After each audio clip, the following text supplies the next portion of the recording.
Welcome back, Christian here. Lucky's out back, and this is my video on week 8 for DFS on DraftKings this week.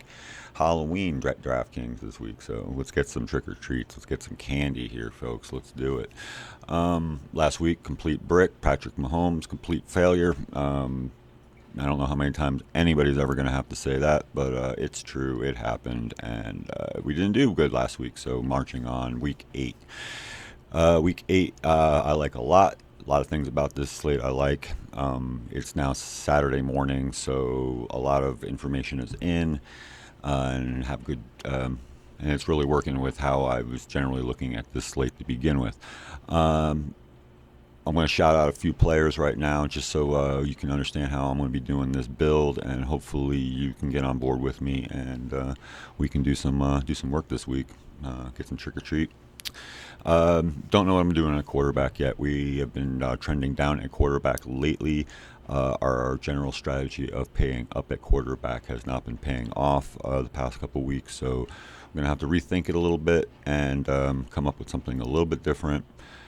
Top options are always going to be pretty decent up top this week. You've got guys like Jared Allen, I think, is all the way up top. So we're gonna try to spend under $7,000 this week for quarterbacks because I think there's good spots there.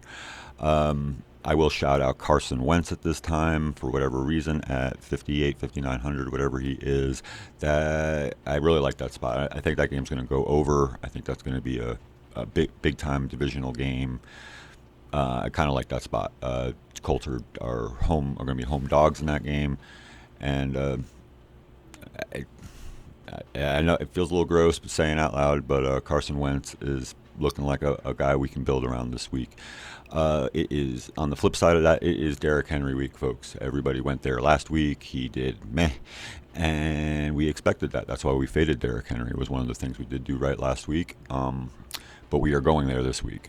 They are on the road at the Colts, and despite everything, we always play Derrick Henry on the road. People need to people need to wake up to this home road split thing with Derrick Henry, and plug him in there and go. You're getting him at a discount this week, and you'll get him at lower ownership than you had it last week. Everybody thought last week was the smash on Derrick Henry with very little options. The slate looks completely different. He's priced down. We like his spot. Derrick Henry, build around Derrick Henry this week. 8,900. Getting him at a discount. Are you kidding me? Anyway, few pay down options at running back that I really like. Khalil Herbert at home against the 49ers. That is going to be a run-focused football game. Not the kind of football game you necessarily want to watch, but Khalil Herbert got 19 rushes on 100 yards against the Bucs in a blowout. So his work is obviously very carved out. Khalil Herbert at 5,600 or whatever, get yourself some.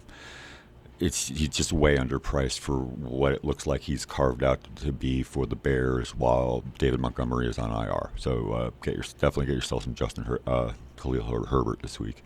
A little bit further down, to get a little bit more esoteric, you've got Devin Singletary, Buffalo Bills at home against Miami.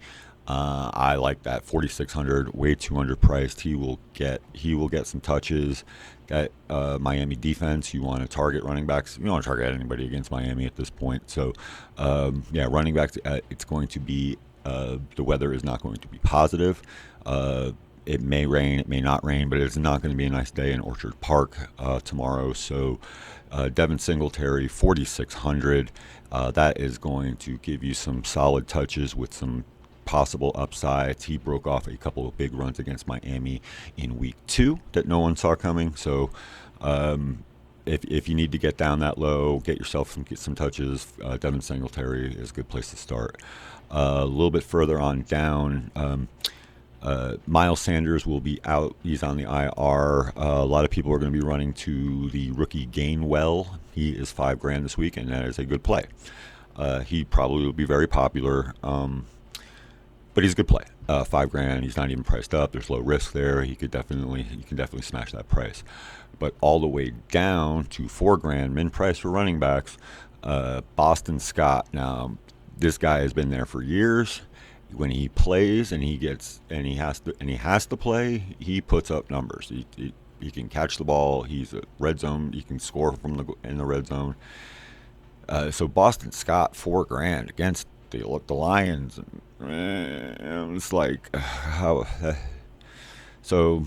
But if you need something to make it work, you can put Boston Scott in there, and if he scores, he will smash that 1,400. And there is a like I said, I'll give him a 50-50 chance to score a touchdown this week and pay off that $4,000. So, and if he has a big game, who knows? But Boston Scott $4,000 min salary at the running back position, so you can feel good about going there. Moving on to tight end, CJ Uzuma 3,700 against the Jets. I don't like chasing a big game after him. He does not get a lot of volume. He is a 3-4 target kind of guy. The Bengals should beat the shit out of the Jets. So, if he gets touchdown equity, he needs touchdowns. So maybe not. 3,700 is using him up. Moving on up is a big price bump. From that, and I believe that's when you start getting to Mike Gesicki at the Buffalo Bills at 4,500. You could go there. Moving all the way up, you've got the Kyle Pitts show against Carolina at home, divisional game. Expensive, 67 or something like that. It's a lot for a tight end, but he's getting heavy targets. I thought maybe his target share might tap down a little bit with the return of Russell Gage. That turns out to be a tap down on Cordell Patterson. So when Russell Gage is active and playing, that seems to affect Cordell Patterson's target share. So Kyle Pitts looks like pretty strong play up top.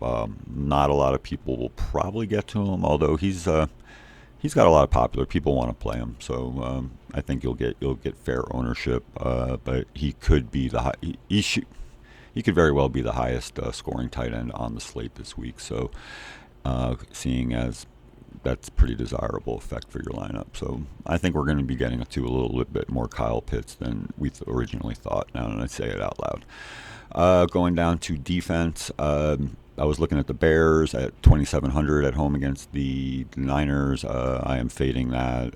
Khalil Mack is out, so defense missing its best player doesn't interest me as much. Deebo Samuels will play in that game. I was waiting to see if maybe he missed, and that would create a little bit more interest there, but we're not going there.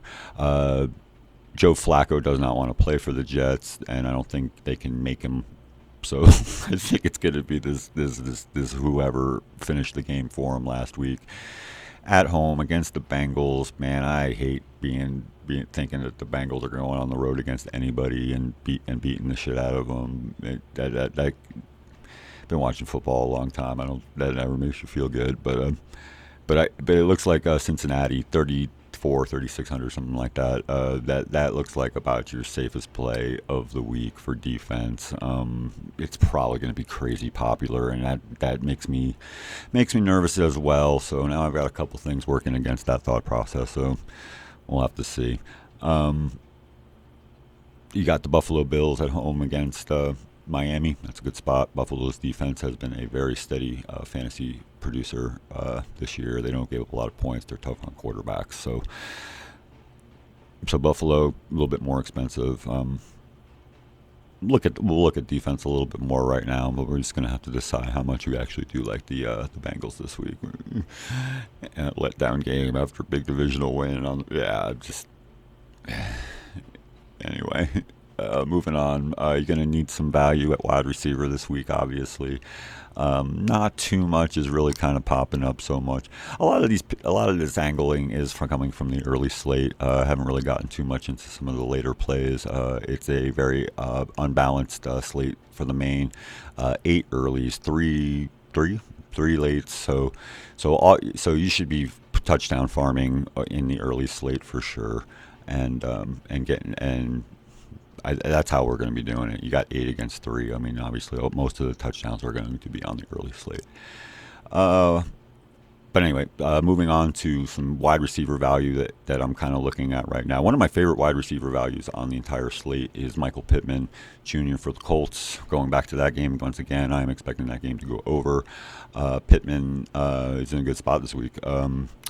Parrish Campbell, IR, TY questionable. Probably will play because they need the game, but TY is a little bit long in the tooth these days. So Michael Pittman, they're going to need him. They're going to need him this week, and at 5,400, way too cheap, way too cheap. Michael Pittman, slam dunk play this week. Moving on down, 4,200. Russell Gage, Atlanta Falcons. This guy will get 6-7 targets in a once again divisional game. Both these teams need it, and he will be used. So I'm seeing a situation where if I'm not using Kyle Pitts, I will be using Russell Gage. Obviously, Calvin Ridley's fine, but if you're looking for value to make some rosters work, that'll work. Russell Gage, you can definitely go there at just above 4K. A little bit further down, once we get into the $3,000 price range, there's nothing really popping out. Cleveland's got massive wide receiver issues this week. Not exactly sure who is going to play and who is not going to play. So there is a Rashard Higgins down at 3,100. If you need to get weird with it, but we're not doing that. My thoughts on that is that if, pardon me, if Cleveland has trouble suiting up wide receivers this week, it's going to be kind of like an Njoku Hooper kind of game, and that's an interesting game in itself. So we're gonna have to look at that a little closer. But a little bit further down, something that might work, wide receiver 3 for the Rams, that Jefferson fella, he's 39. He scored last week. He's not a very super exciting play. He is the wide receiver 3. They're going to be heavy favorites against the Texans at Texas, and see how that kind of all shakes out. But a lot of mouths to feed there. Tyler Higbee's a really good play at the tight end position. People are going to love Cooper Kupp despite being $9,000, and nobody plays Robert Woods. So you got Jefferson 3,900. He'll get a few targets. Deshaun Jackson ruled out for this week, so that kind of makes his role much more defined. At least I think he'll probably play about 35-40% of the snaps this week. So. And if somehow the Texans can get a lead in that game, going into the second half with a lead, I think he becomes a real viable option. It's just once you start getting down into these receivers this week, it's looking pretty thin. So, but anyway, those are this is basically how we're going to be approaching this week's lineup build so far. Saturday morning, about 24 hours before lock. So. So for a quick recap, not sure about quarterback yet, but we're liking the idea of Carson Wentz and Michael Pittman Jr. for the Colts. I think that's a good combination. Derrick Henry week, lock him in. Save pay down options at running back.